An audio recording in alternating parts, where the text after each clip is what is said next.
$1.4 billion. That is the number making headlines today after President Donald Trump's latest financial disclosure revealed more than $1.4 billion in income connected to cryptocurrency ventures involving Trump and his family. Now, depending on where you get your news, you're probably already been told what you're supposed to think about that. One side will tell you this is proof of corruption. The other side will tell you there's absolutely nothing to see here. But that's exactly where I think we're going wrong in America. We keep starting with the conclusion instead of starting with the facts. So tonight, we're not doing that.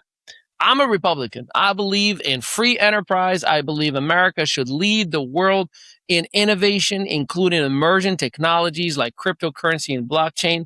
I also believe in transparency, accountability, and applying the same standards to our own side that we would demand from the other side.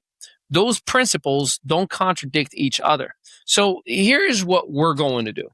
We're going to look at what President Trump actually disclosed. We're going to look at where this money reportedly came from. We're going to examine World Liberty Financial and the Trump family's growing presence in cryptocurrency. We're going to look at the administration's push for clearer cryptocurrency regulations and the Clarity Act. We're going to examine the concerns being raised about potential conflicts of interest in foreign investments. And we're also going to give President Trump and his administration their side of the story, because asking a question isn't an accusation, an allegation isn't proof, and supporting a president does not mean abandoning our responsibilities to examine the facts. My standard is simple. If I would ask a question of a Democrat president, well, I should be willing to ask the same of a Republican president. And if I wouldn't accept an allegation without evidence against someone I support, I shouldn't accept it without evidence against someone I oppose. That's how we're going to approach this story. No predetermined verdict, no manufactured outrage, just the documents, the numbers, the arguments from both sides, and then you decide. I'm Mehdaoui, and this is What's New with ME, powered by ME Studios. And if you're looking for professional media production, podcasting, content strategy, PR, or business storytelling, well, visit dmestudios.net. Now, let's follow the facts.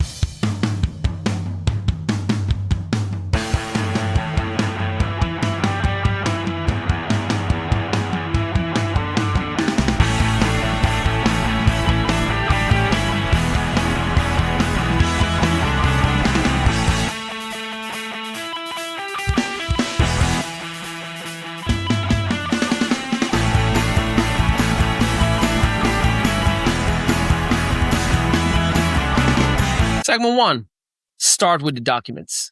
First, let's establish the underlying facts. President Trump's financial disclosure covering 2025 reported more than $1.4 billion in income from cryptocurrency ventures associated with Trump and his family. That is an extraordinary amount of money, but the amount itself isn't evidence of wrongdoing. That's important. Donald Trump entered politics as a billionaire businessman. Unlike most presidents in modern American history, he arrived in Washington already controlling an enormous international business brand. And cryptocurrency has become another significant part of that business universe. One of the most important companies involved is World Liberty Financial, a cryptocurrency venture associated with the Trump family. There are also Trump-branded digital assets and other cryptocurrency-related interests. So yeah, there is significant money here. But our first responsibility is to separate something that is sometimes lost in political coverage.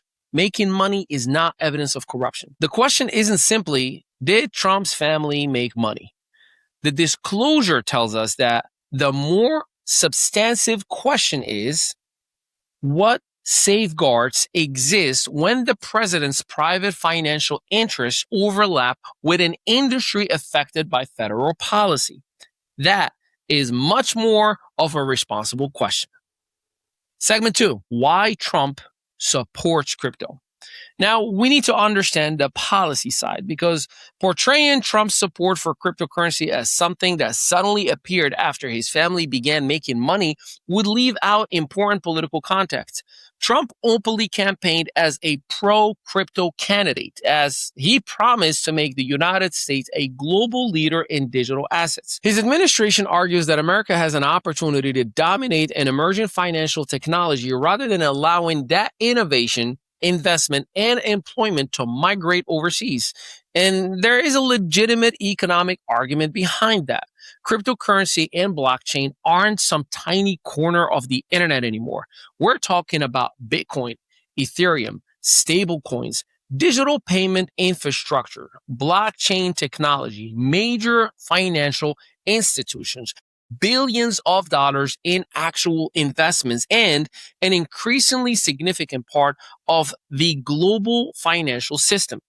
The Trump administration's argument is essentially America should write clear rules, encourage innovation, and lead this industry rather than surrendering it to the other countries. Whether you agree with every part of that strategy or not, that's a legitimate policy position.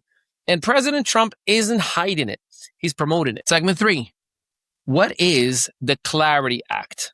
So that brings us to the legislations receiving so much attention right now. The Digital Asset Market Clarity Act, commonly called the Clarity Act.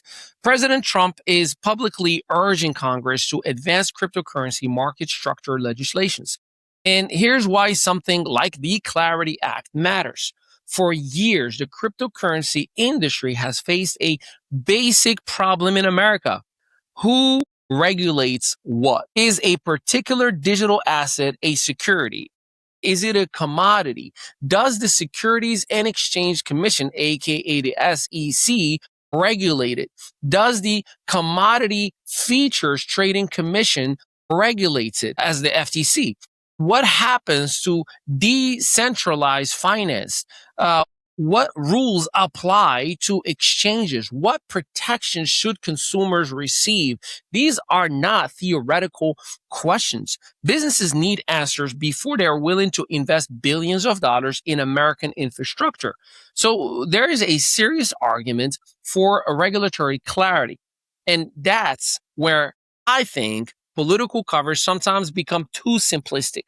You can simultaneously believe that America needs clear cryptocurrency regulations and believe that elected officials should be subject to strong financial transparency and ethics standards. Those positions don't contradict each other. Segment 4. Where's the ethics question in this whole thing? So now we arrive at the uncomfortable part of the story. Trump and his family have substantially financial interests connected to cryptocurrency. And at the same time, the Trump administration is pursuing policies designed to expand America's cryptocurrency industry. Critics argue that creates a potential conflict between public responsibility and private financial interest. Trump's supporters respond that this policy position was openly presented to voters, that he was elected while advocating for those policies, and his finances are separately managed. So what does the evidence prove? At this point, the financial overlap is documented. The policy position is documented, but those two facts alone do not prove that President Trump changed American policy for the purpose of enriching himself or his family. That's a much more serious allegation. And serious allegations require serious evidence. And I think we've lost that discipline in American politics. An appearance of a conflict isn't automatically corruption. A political accusation isn't automatically evidence. And something being legal does not automatically mean the public shouldn't examine it. All three things can be true simultaneously. Segment 5. The poll everyone is citing. Now there's another number receiving attention. So according to Reuters' poll, found that 63% of Americans surveyed believed that Trump and his family had inappropriately profited from cryptocurrency ventures since he returned to office. That is significant. And Republicans should not simply dismiss numbers because they're politically inconvenient. But Democrats shouldn't misrepresent what the number actually means either. And public opinion poll, well, it measures what people believe. It does not adjudicate whether somebody violated the law. It does not prove corruption. It does not establish motive. It tells us something important about politics confidence. And that's worth paying attention to without a doubt, because trust matters. We, Republicans, should want Americans to trust Republican administrations. And Democrats should want Americans to trust Democratic administrations. And Americans should demand transparency from both, regardless what party affiliations you have. That's not an attack on President Trump. That is a standard every president should be expected to meet. Segment 6, Trump's response. Now let's give President Trump his side of the story, because this is essential. Trump has said he does not involve himself in managing his personal finances. His position is that those matters are handled independently. The White House has also rejected accusations that Trump's policies are being driven by improper financial interests. And supporters make another argument that deserves consideration. President Trump told voters exactly what he intended to do with cryptocurrency. He promised to reverse what Republicans viewed as an excessively hostile regulatory approach under the previous administration. He promised to encourage American digital asset innovation. He won the election. And now he's implementing that very same agenda he told us about. That's normally what we ask politicians to do. Campaign on something, get elected, and then actually do it. So supporting cryptocurrency-friendly legislation cannot by itself be presented as evidence of corruption. That would be intellectually dishonest. The ethical question is narrower. How should we handle situations where a president's legitimate policy agenda also has the potential to benefit businesses associated with the president or his immediate family? That's the question that is worth discussing. Segment 7, foreign investments. Now let's talk about another issue receiving scrutiny: foreign investments. Foreign-linked investors have participated in businesses associated with the word Liberty Financial, and that naturally raises questions because we're no longer simply talking about American investors buying cryptocurrency. We're talking about foreign capital intersecting with a business associated with the family of the President of the United States. Again, here is where language matters. A foreign investment does not prove that American foreign policy was purchased. It does not prove a quid pro quo. It does not prove corruption. Those conclusions require evidence. But it is entirely reasonable to ask what disclosure requirements should exist, what safeguards are in place, what can foreign investor influence in terms of management. And how do we, Americans, make sure that American foreign policy remain completely separated from private financial relationships? Those questions should not depend on whether the president has an R or a D after his name. Segment 8, apply the same standard to everybody. Here's where the test is really important. Remove Donald Trump's name from the story. Imagine the next Democratic president owns a major financial interest in an emerging industry. Imagine that president's family earns hundreds of millions of dollars or more than $1 billion from businesses connected to the industry. Then imagine that administration supports legislation favorable to the industry's growth. What would Republicans demand? Transparency, disclosure, oversight, clear ethical boundaries, and they'd be right to ask all of them. Now, reverse the political parties. The standard should not change. I believe that one of the biggest problems in American politics, and I am in the midst of it in my first rookie year, is that we've started determining whether conduct is acceptable based on who did it. If our guy does it, we explain it. If their guy does it, we investigate it. That's not a sustainable way to govern a country. The standard has to survive a change in political power. Segment 11. There's also a very real economic opportunity. And I don't want the ethics debate to obscure something else. America has a real opportunity in digital assets. Blockchain technology isn't going away. Stable coins aren't going away. Digital finance isn't going away. And President Trump is correct about one fundamental strategic issue. If America refuses to participate in emerging technologies, somebody else will. We've learned it many, many times before. China will. Europe will. The Gulf states will. Global capital doesn't simply stop moving because Washington cannot agree on regulations. It moves somewhere else. So the answer cannot simply be crypto is complicated. Shut everything down. That's not serious economic policy.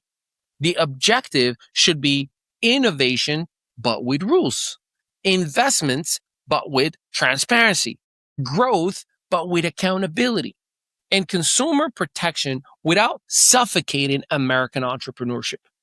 That is where this conversation should ultimately go. Segment 11. Republicans should not be afraid of transparency. And I'm going to say something specifically as a Republican myself. We should not be afraid of transparency. We should champion it.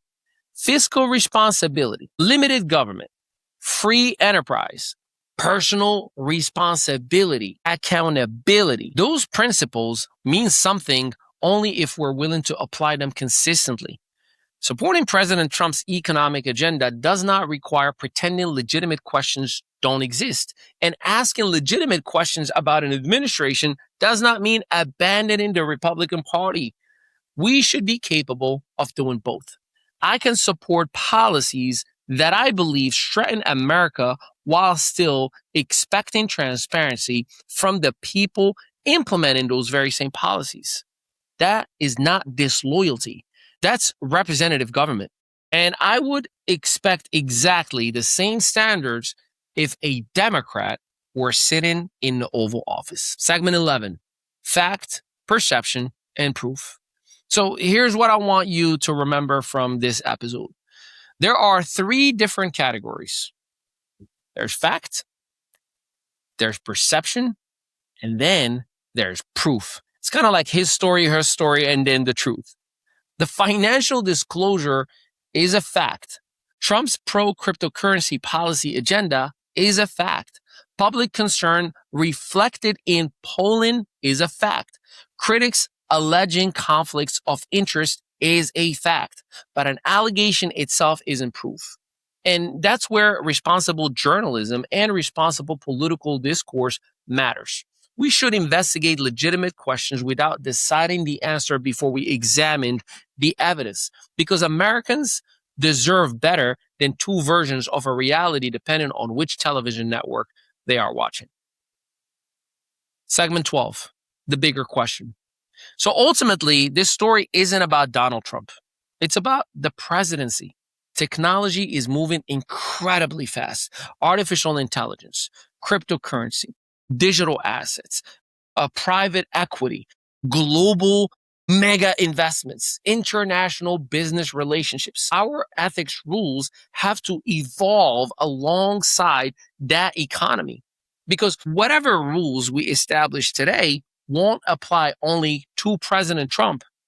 They will apply to future Republican presidents, future Democratic presidents, and potentially presidents operating businesses in industries that don't even exist yet. So perhaps the productive question isn't, did Trump make $1.4 billion? That's a cute headline. Makes us all talk about it in the comments.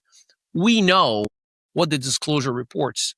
The bigger question is this: what ethical and disclosure standards should apply to every president when private business interests intersects with public policy? That's a conversation worth having. Still marketing your business like it's the Yellow Pages era? Welcome to ME Studios, where local solopreneurs and small business owners catch up with the digital world and take over it. We help you go from invisible to undeniable. Featured on Spotify, iHeartRadio, Audible, Apple Podcasts, and Amazon Music. Plus, gain press exposure in over 100 to 300 major media outlets like Fox, ABC, CBS, NBC, and the CW. Right here in Eatontown, New Jersey, just steps away from the soon-to-be Netflix studios, our multi-unit facility is built for creators, entrepreneurs, and visionaries. Stop marketing like it's 1995. Start building your digital authority today with a team that gets it. So here are my final thoughts for you. I personally don't believe responsible political commentary requires choosing between defending everything your party does and attacking everything the other party does. I believe we can do something much more useful.